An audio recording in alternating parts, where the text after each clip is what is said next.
You could just supply your private key, and the market maker will basically trade for you, right? Mm-hmm. Okay. Yeah, go ahead.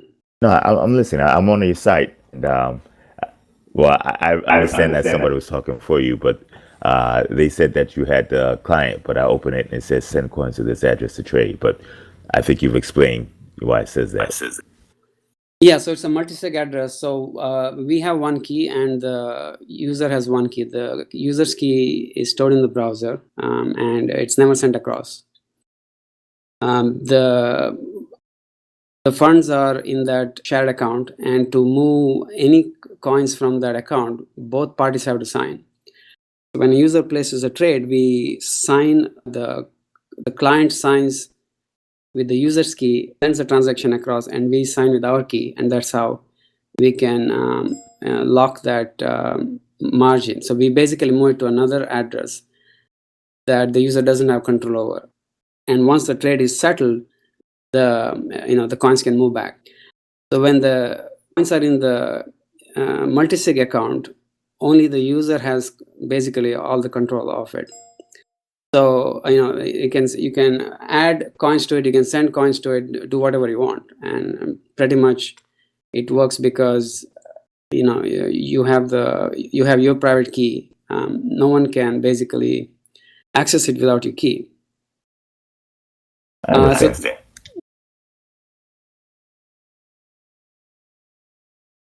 Hello? Yeah. I was saying, I understand. Go ahead. So that's basically the gist of it. It's just the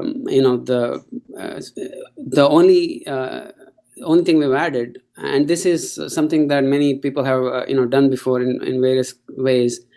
Green Address has done it for the wallet and so on. The only issue is, of course, what happens if the exchange disappears tomorrow, right? And so what we do for that is we have the ability to download a pre-signed transaction that lets you submit it to the Bitcoin network, which will give your money back. Basically, you'll get it. You can release it from the multisig account. And right now it's manual. You have to click on a button. But what we will basically add is that as and when you enter and exit a trade, we will keep updating this transaction automatically and put it in a location of your control, right? Like it's either it's emailed to you or it's put in some server, web dev server, basically something that's not in our control, something that's completely in your control. So that way you know that whenever you're done with trading, your coins are always available for you to basically reclaim in case the exchange just disappears. Right. Yeah, that's basically what we do. Yeah, we have the exact same implementation. We call it a catastrophic rollback, where you have a set of keys with an M time lock. So at any time past a certain amount of time, usually the expiry of the contract, if the other side goes away, you are resetting your original position. You unfortunately can't consummate the trade. So if you are up, 90%, you have to take that loss, but you get put back in your original position as if the trade never occurred. And that's what would happen if we were to go away as an oracle. If the other side was to go away, you can still get any profits or losses because we have that third key. But similar implementation.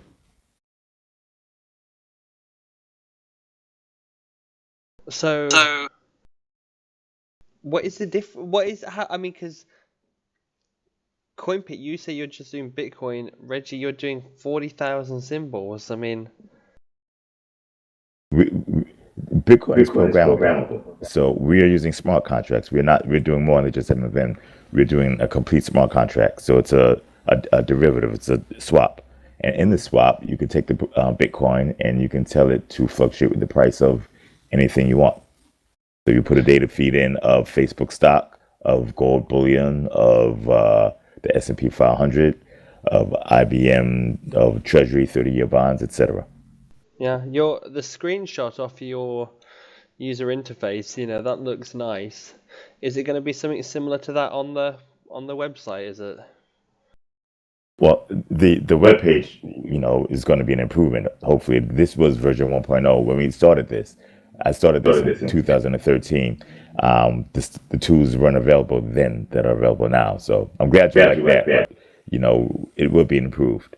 If you want to trade, we can do it. There's absolutely nowhere in the world anybody can do a trade at the level of the stuff that we do without having a download or without sending your assets physically to a different location.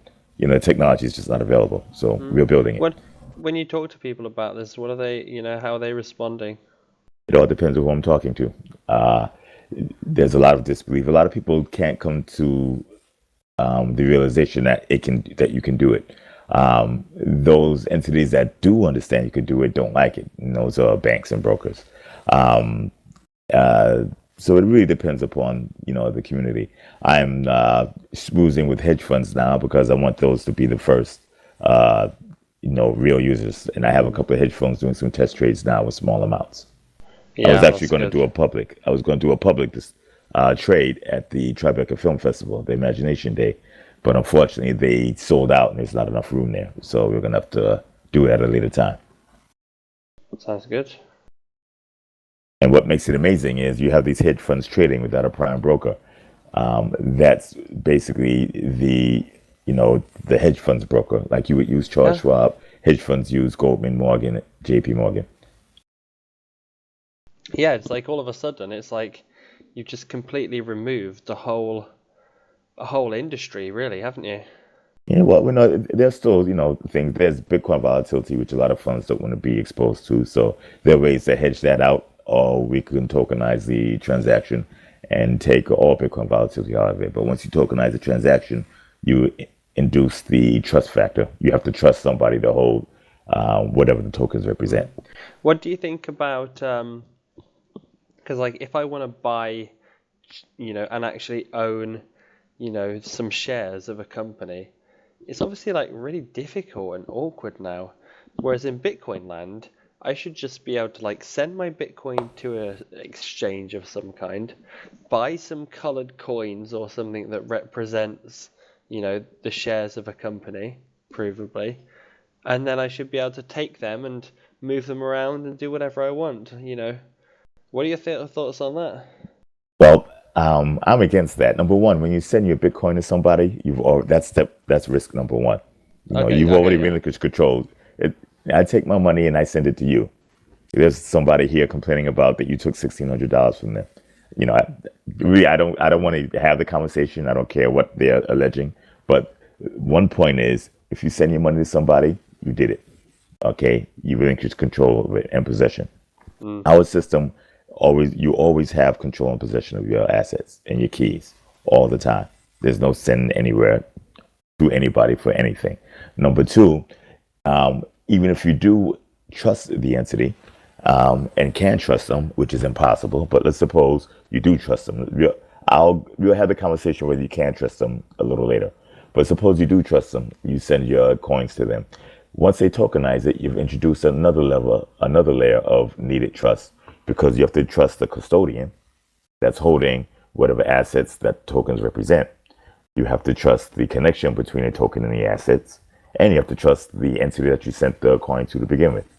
So you've introduced 3 layers of risk in what was supposed to be a zero trust system.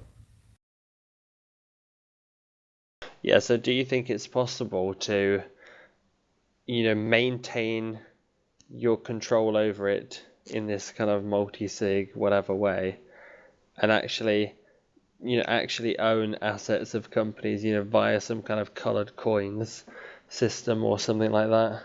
Well, if it's a color coin system, you don't own the assets, you own the coin. You own only what you have. You own a representation of what it is that you want to own. The biggest weakness with color coins is that it is not true ownership. It's a representation ownership. When you go to Vegas, and you gamble and you hit it big and you get a bunch of $100,000 of chips, you don't have $100,000. Contrary to popular belief, you have a bunch of chips. Now, you want to be able to go to the window and cash them in for $100,000. At that point, when you have the 100,000, quid in your hand, then you have 100,000. But until then, you have chips. Yeah. But I mean, shares are also just a representation, aren't they? I mean, That unless you right. actually own the assets of the company, unless you actually, but then even then, I mean, you can go so far as to say the deeds of that own the land is just a representation, isn't it?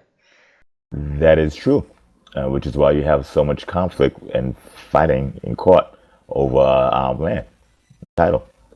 Mm. The I've been through a lot of litigation in my life, and it's unpleasant. Nobody really wins except for lawyers, and if you can avoid it, you should. That's again the power of the Bitcoin system. You can have Yeah, literally a zero trust transaction. It doesn't yeah, matter whether I could trust somebody or not. I don't want to have to trust them. exactly. I completely agree. I don't want to have to trust them either. I just want to do the transaction.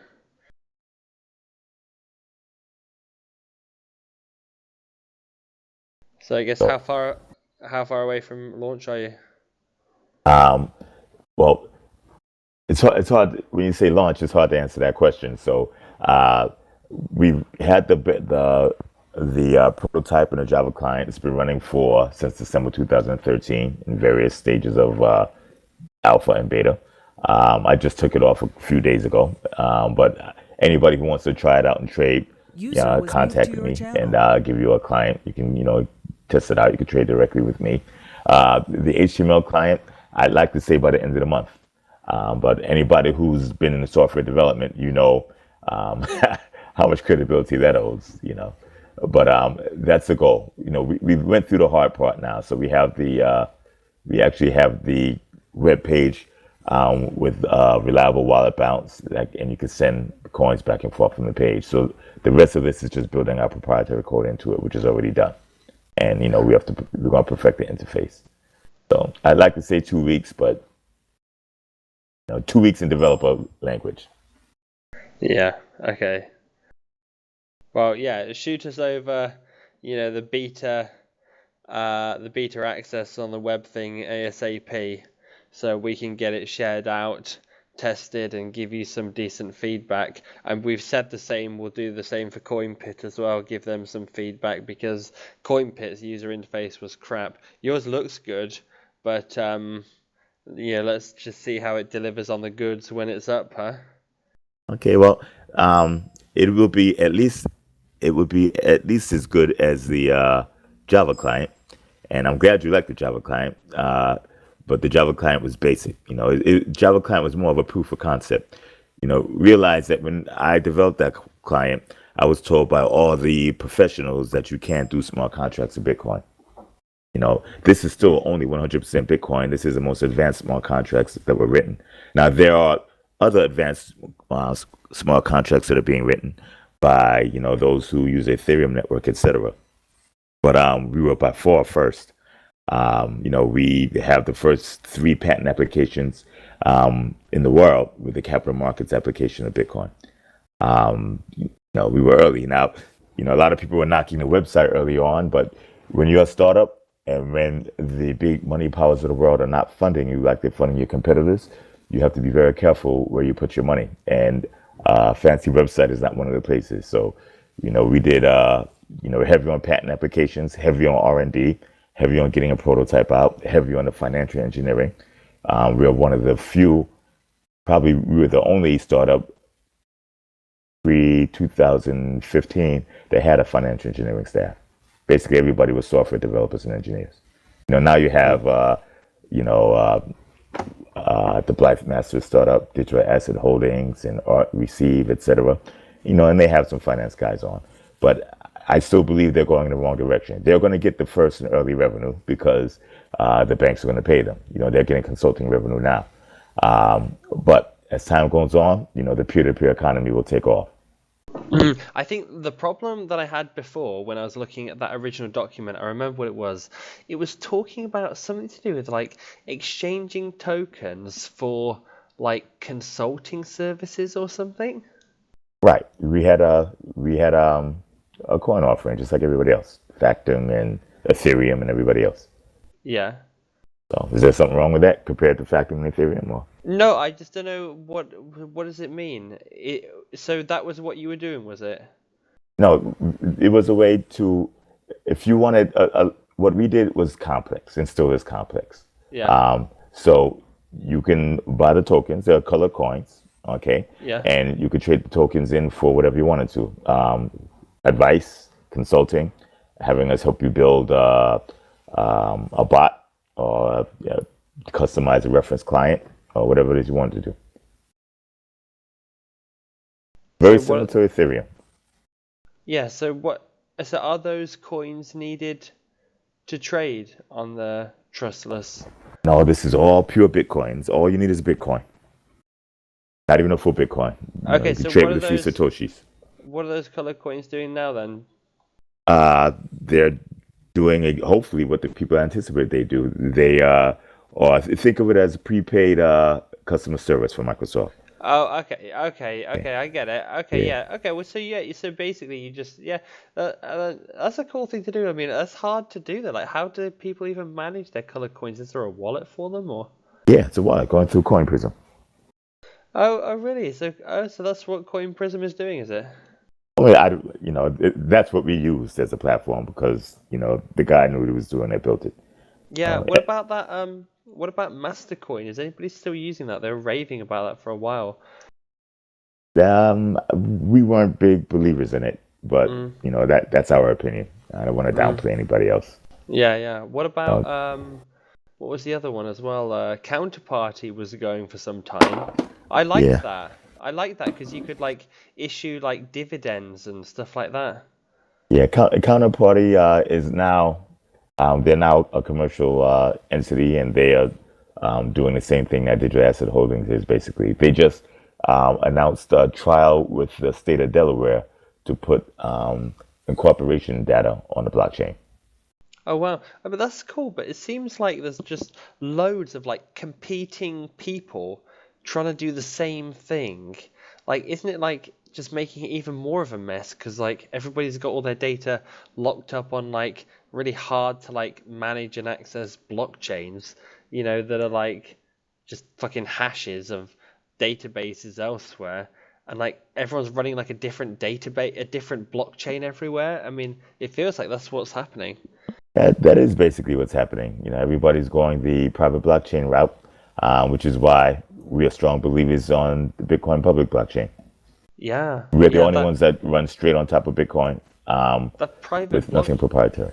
that private blockchain shit just sounds like a fucking mess, doesn't it? It is, but that's where almost all the money is Yeah. because those are the guys who are looking to pay for the services up front. That's not where the true money is, in our opinion. I think that if the Bitcoin community and the Bitcoin trading community really understood what we were doing, I think it would be foolish not to rally behind us completely. As a matter of fact, Yeah. we're going to do another coin User offering, was and moved out of your I'm going to come channel. back here and I'm going to insist everybody learns and understands what the peer-to-peer economy is, what peer-to-peer capital markets are. Reggie, Imagine being able to trade without taking the risk of sending your coin anywhere. exactly. And do you know what? I believe in you, and I believe in Coinpit, and I, believe this is going to be like, this is just great. I mean, what about things like stop orders and, and what happens if like I take a trade for one position, I get up in a lot of profit, and then like, how do I like bank that? Say like I'm involved in somebody with a transaction, and it's like, like can I leverage up? And like, is there going to be a lot of explanation for this on the website? Is that already Um, wrote? well, it is already there. Here, I'll put a tutorial. I'll link to the tutorial, or you could just go to it. There's a little menu. The three lines on the upper left-hand corner is a menu, and you see under products is a link, quick start tutorial, and you can just take a look at it. I'll post it here though. Tutorial modeling you to quick start tutorial. Oh yeah. Yeah, and the trade modeling utility is a spreadsheet that it has the same pricing and linkages as the actual client, so you can model the trade out. It's a video, right? No, it's a spreadsheet. We have videos, we have spreadsheets, we have PDF. There's a lot of stuff there. But to be absolutely honest, That's a lot of data. client is so simple. Yeah, the client is so simple. You download it, you learn to use it, maybe 90 seconds, 2 minutes max. It's not complex. You buy one exposure and you pay an exposure for the exposure that you bought. You know, leverage is self-explanatory. It's a multiple. You know, 1 time, 2 times, 3 times, 50, 100, 200 times. You know, it's a digital leverage, so it's really a multiplier. You can never lose more than your capital at risk, and you can never make more than your capital at risk, because this is a zero trust system. If I allowed you to make more than your capital at risk or lose more than your capital at risk, then you have to trust that the other side is going to come clean, or the other side has to trust that you're going to come clean. You know, with a limit to the capital at risk, all the capital is already in the blockchain, so you have no choice but to pay up. So if you want to wager 100 Bitcoin, you put 100 Bitcoin up. You could put the multiplier whatever you want, say 200 times. You could get 200 times leverage. That means with a 50 basis point move, you can wipe the other side out or get wiped out. But you never have to worry about the other side paying you, because the money's already locked in blockchain and in contract.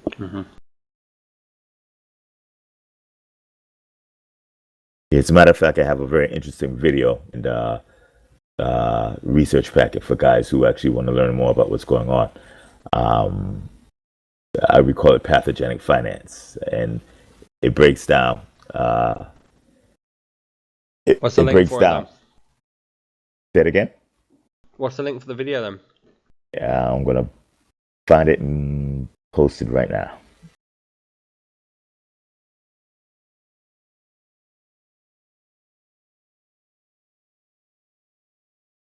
So how is Coin Prism doing? I mean,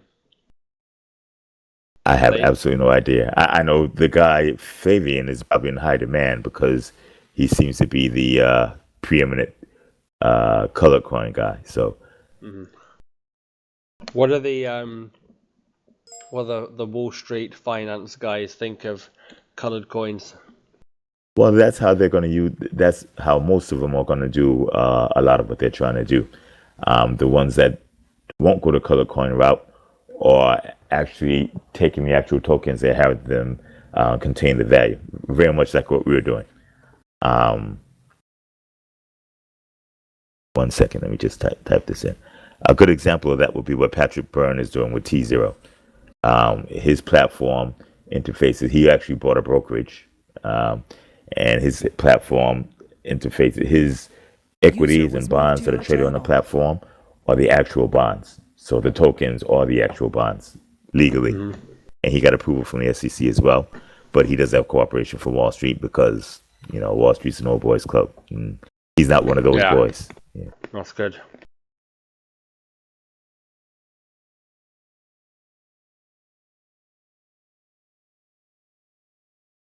What's this video all about? It explains the whole concept behind what we're doing, Bitcoin, from my perspective. You know, remember, I'm a finance, macroeconomic, and strategy guy. You know, I'm a technophile by nerd relation only. So I have a very different way of looking at things. Luckily, I have strong developers, engineers, and programmers on my team, as well as an IP lawyer. So you need that premium skill to manifest your, future visions that are way ahead of their time into, they need to transform them into reality for you, don't you? Yeah, I think so. I mean, they I were think way so. ahead of time. Now I think time is catching up. It's just that, you know, if you look at the guys who have the most investment, again, that's the Wall Street crowd. I think I might come back on as a matter of fact, I'm going to have to go in a couple of minutes because I have to put my daughter to bed. But I definitely want to come back on, and I'm going to go through the links that I posted. I posted quite a few, and it goes through basically why private blockchains won't work. Private blockchains won't work because they rely on trusted parties. Okay, go. See you, Reggie. See you. Okay.